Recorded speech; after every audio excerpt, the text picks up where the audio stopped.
Because I don't have any reason to think it isn't true. Yes, you do. I only know that the brain exists. And I'm not coming at you like in an aggressive way. I think you're being very sincere. Let's have a nice chat. So you say you know that the brain exists. I'll put it to you that you don't know that the brain exists. What you actually know is that there's a thing that we label the brain. And of course you assume that you have a brain. I'm not saying you don't, but it's an assumption. I would assume that I have a brain in this body, but we haven't seen it.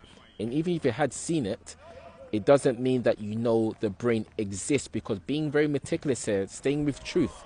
When we say something exists, that means it stands out from. The brain does not stand out from experience. Experience, which includes your body, mind, thoughts, your whole inner world. Everything is experienced. That which is experiencing it, or allows for the experience to be, is consciousness. Another word for it is awareness, but it's consciousness. So consciousness isn't in experience.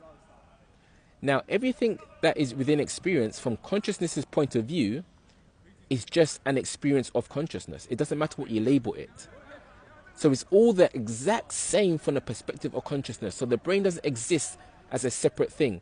People don't exist as separate things. Trees don't exist as separate things. This concrete doesn't exist as a separate thing from the perspective of consciousness, so to speak, because it's all just experience. Then within experience, using another part of experience, the mind, we label things, this, that, the other, tree, up, down, etc. We label aspects of experience.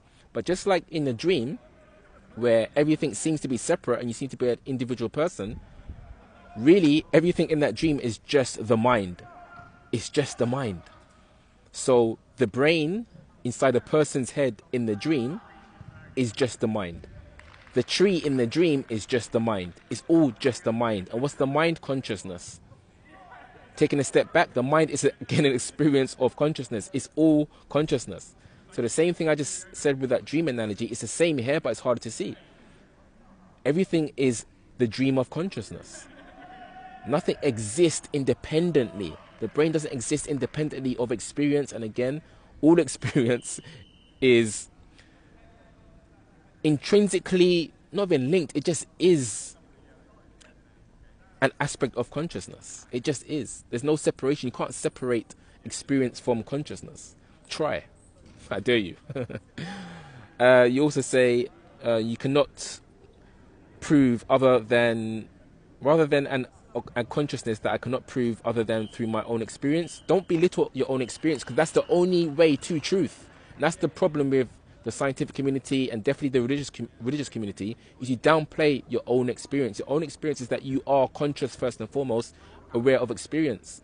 This is how people come to so-called enlightenment, is looking at their own experience, cutting out all the noise. And that's what happened to me. Anyway, and since I can be fooled, and even that being fooled, if you're fooled, okay, that being fooled is an experience.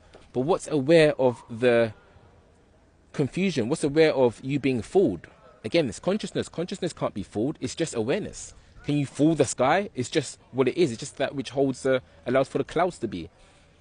All right. So even being fooled, being confused, being upset, any emotion you talk about, that actually proves again that consciousness is distinct from the experience, including the brain.